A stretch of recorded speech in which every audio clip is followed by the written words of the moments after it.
Hello and welcome to Short 10 Serm, where you get a message or a summation in 10 minutes or less. Today we're doing something different. We're doing what's called a spotlight. And I have a brother here with me today. I'm going to introduce him in a few, but I hold this ministry close to my heart.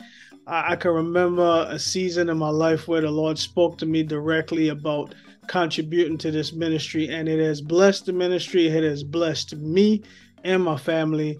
And today we are doing a spotlight. Now go ahead and introduce yourself, sir. Thank you so much, Ron. And I'm excited to be on your 10-minute sermon. I love it. Been following you. But my name is Sandal Carney. I'm the founder and executive director of H.E.A.L Inc. That is Help, Educate, and Assist Lives, an organization founded 10 years ago in Atlanta, Georgia. Can you give me a little bit more specific about what the ministry does? So H.E.A.L was an organization that started back in 2013, February. We are 10 years now. And we started with the conviction that we who are strong, we have the obligation to give back to those who are weak, right? And that primary conviction, that's what we carry along, and it guides us. That fundamental conviction guides this organization on how we provide services. And our services are mainly toward orphans and widows and underprivileged children, right?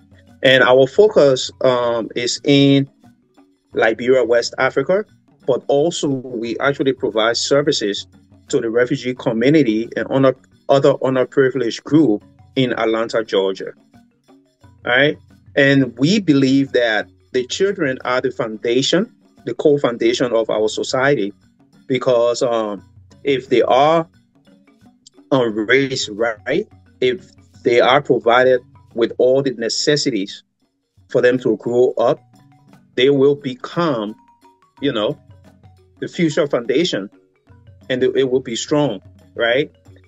So we have these kids transforming villages, cities, countries, and then continents, right? So our primary goal is to make sure we empower these kids for them to be better citizens in the community. Awesome, awesome. Yes, So sir. how long you been doing this? 10 years. So the whole purpose of the spotlight is to shed a little bit of spotlight on H.E.A.L, but I'm gonna put you in the spotlight right now. I got a few questions for you. So the first question, my brother, is how did this all start? Like how? Just that's what I want to know. The how. How did it start? First thing, I'll go back from my childhood. I grew up poor, right? I grew up in a zinc shop without running water or restroom. So, and with me being growing up that way, one thing I always noticed, I saw my mom taking care of everyone in the community, right? So, service to humanity and service to people became innate to me. So that's how it all started, right? From infancy, right? From my nurturing age. And I was blessed to be able to come to the States as a refugee during the civil war in my country, Liberia, West Africa. That is where I'm from. And that is where most of our services are done, in Liberia, West Africa. But during my life here in the States, I'm successful, right? Maybe not where I want to be, but I see that I'm successful because where I came from, I came from a zinc shop to probably a 4,000, 3,000, almost 4,000 square foot house with all the amenities. So I feel blessed, and there's no way I wouldn't be able to support me when I was young. That's how I see it. Because I consider those orphans that I take care of, it is me who is growing up now. So I feel I have to look back to me when I was young. Nice, nice. So that's my second question now, as a segue, is like, what do you see for the future of this ministry? I know you've been going for 10 years. Yeah. what do you see for the future of this ministry? Um, Before I answer that, I just want to also give you thanks, bro, for you being one of the persons who actually saw our vision, and through the inspiration from God, right? You have been supporting us all through, probably for maybe 5 years now. It's been a while, but Yes, it had a heavy conviction on my heart. Um, yes. a solid 2 years where the Lord asked me to pour a portion of my blessings into the ministry. And I know you have personally expressed that it has helped the ministry tremendously. But Tremendously. And I think, yes, and I think the last time we had a talk, right, that I said every time we need something for the kids, it could be rice, food, something for medical care, that's when your donation always come in, right? But where I want to see this organization is the development of the campus that we purchased last year or this year. We purchased a campus um, on a 7 lot, like 2 acre property, where the children will be living. They do not have to worry about being homeless anymore, right? So what I see us in the future is developing that campus for us to be self-sustainable, so that we cannot heavily rely on donations, right?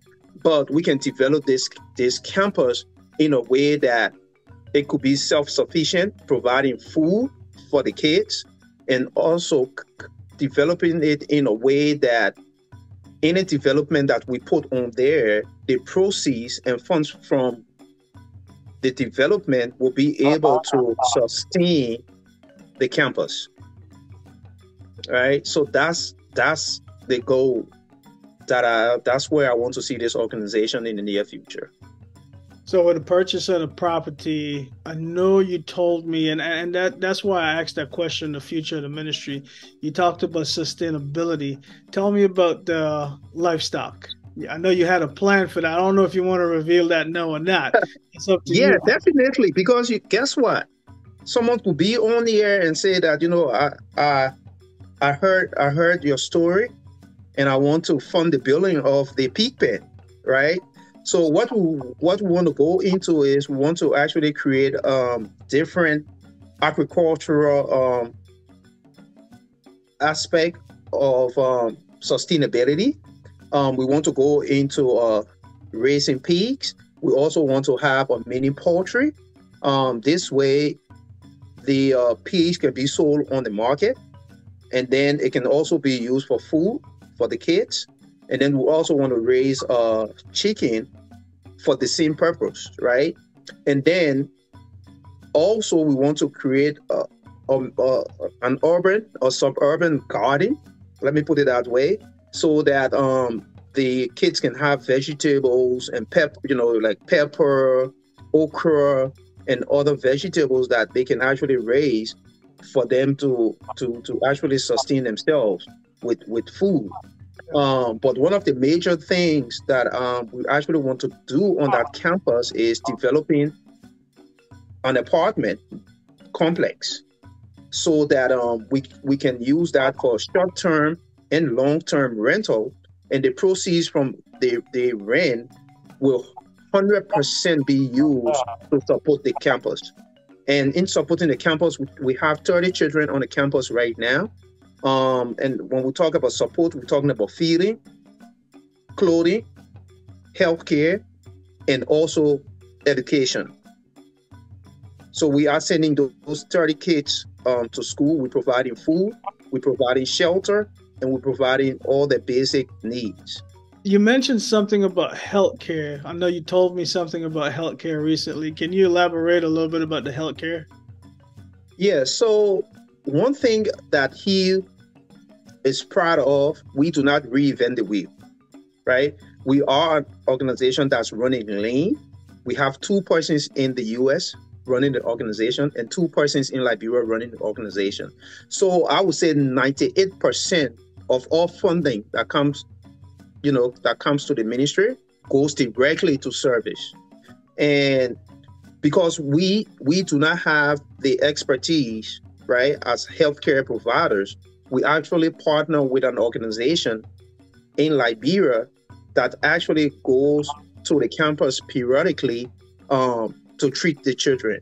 All right. So like quarterly, they go there quarterly, treat these kids, provide medication. But what we do is they send us a list of medication that they use to support their ministry, and H.E.A.L buys the medication here in the States through another non-profit that sells medication for healthcare missions. So we buy the medication, send it to them. They have doctors, they have nurses, nurse practitioners, and nursing assistants that they go and then they take the medication, go on the campus and treat our kids. However, though, the medication that we send is not specifically for our children, because this group is a mobile healthcare mission as well. It's a ministry. So the drugs that we provide, they also come and, treat the community and also go to other villages using the medication that we have, that we send to treat others. So we can say that we are supporting healthcare, but not not us doing it, but through a partner. But it's just crazy how God moves, man, from one organization to the next organization, working hand in hand. So I can definitely see that. So you are doing a little bit of healthcare, but just doing it indirectly. Indirectly. Another organization. You are correct. You are correct. So, and we are not only doing taking care of only our orphanage, right? And as of now, we do not call it orphanage because we feel that our children are no longer orphans because they have H.E.A.L as the parent. So we consider that our facility or campus a home for the kids. Home, yes. Right. So it's a home now. But just to let you know that our focus is not only on our campus. We have a partner called Orphan Concerns, and basically through them, we take care of over 20 different orphanages in smaller ways, right? So for example, if an orphanage needs a hand pump, they don't have a clean drinking water, basically our partner comes to us, and then we will raise funds to be able to make that happen, right? So we have built provided hand pumps for safe drinking water. We have built modern restrooms for orphanages. We have built playground. We have actually built an apartment for a little boy and his dad because they were actually living outside, and someone recommended that. So we do a little bit of everything, and that's why we run lean, because we want the little money that we receive, funding that we receive, it could go out to humanity and make a greater impact than just our campus. So for education, we have 30 students that we support on our campus. We actually have 10 students in another school where the parents can't afford, and we've been supporting them for the past 2 years. We have 2 students in another school, so that's 12, and we have 2 girls in a vocational school right now that we support. That is awesome, man. I'm just chatting with you, and I remember your logo and how your logo hands and how the community is helping each other. That is beautiful, man. And I commend you for doing that. I commend you for going forth and doing it and being bold in your faith and doing it. So With that said, we're gonna move on to question number 3. All right. Yes, sir. This one is a lengthy question, okay? So listen Yes, carefully. sir. Yes, As sir. inspiration to others, how can you tell someone right now who is watching or listening your story who wants to start a ministry or get involved in a ministry? The first thing I will tell them is, if you do not have the passion for it, don't do it. Because some people may want to get into ministry because they see other people doing it. Ministry, non-profit ministry, is passion and time. So if you do not have the passion and the time, I will tell you, do not get into it. There are so many ministries all year that's doing God's work and doing the work of humanity, service to humanity, that I can tell you there's a probability that you would find one who's aligned with your vision.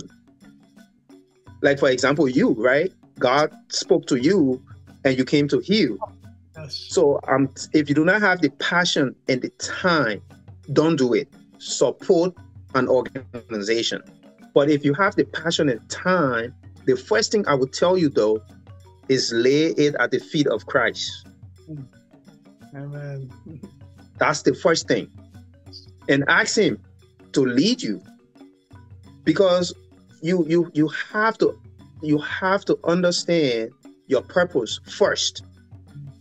Because if it's not your purpose, you may want to do it. You may want to support orphans. You may want to build, a clinic. But if it's not your purpose, even though it's good, but if it's not your purpose, you will get frustrated and it will be a flop. So you have to pray and let God lead you to your purpose. And then I can tell you, if you get into it, it feels like nothing to you. It does not feel like work because you are living within your purpose. So that's the only thing I would tell you, man. If you don't have the passion, don't do it. If you have the passion, pull it to Christ, and then get people around you who will be able to support you, because you cannot do it alone. Yep. As you were saying that's the first thing I'm thinking about, like how easy it is to serve in a ministry or to be in ministry and get burnt out pretty easily. We have all been down that road. Yes, sir. You understand, we serve together. So yeah, it's easy. It's easy to say, it's easy to see organizations, doing it. And then most people would think, oh, as soon as I start an organization, I can get grant from this other place. Oh, this other corporation. I think this is something that they would like. Oh, I'm going to get this money. I'm going to get this money. And when reality hits in, you know that small organizations like us, only probably 5% of the funding or less will come from corporate, right? 95% of funding that comes to organizations like us are from people like Ron and other individual supporters. And most of the time, people are not giving to your organization because of your work. Yeah. People are giving to your organization because of the relationship that you have with them, because they know that if they gave you something, they trust that you will do what you tell them that you will do. Yeah. Now, if you would love to donate to this ministry, contribute to this ministry, links are going to be placed on the bottom in the comment section.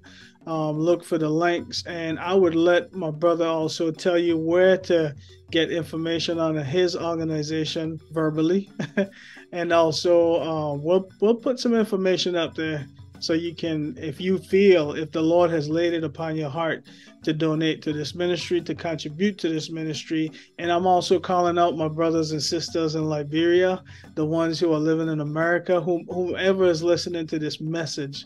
I'm calling you out right now. This organization is impactful in the kingdom. And first thing I would do, what Sando said, is to take it to God, lay it at his feet, pray about it, think about how you can impact the kingdom. But the Lord is always speaking to you. He's always speaking to you. Sometimes we just need to open this up and listen. And listen. Again, brother, do you have anything else to say before we close out? Yeah, thanks to Ron, for this opportunity, because this is God's work, not our work. What you're doing here is God's work. You're going to get your reward, right? It may not be now, but you're going to get your reward. But if anyone who wants to start a ministry and you want to talk about it, I'm available. My phone number is 770-990-3519. You can reach out to our organization. The email address is info@heal-lives.org. And if you want to search for us, is www.H.E.A.L-lives, and that is lives.org. We are on Facebook, H.E.A.L Inc. Instagram, H.E.A.L Inc. And we are the cans carrying the globe, man. That's our logo, green and red. Beautiful logo. Man, thank you again. Thank you all for joining Short 10 Serm, and I will see you on the next meeting, the next session.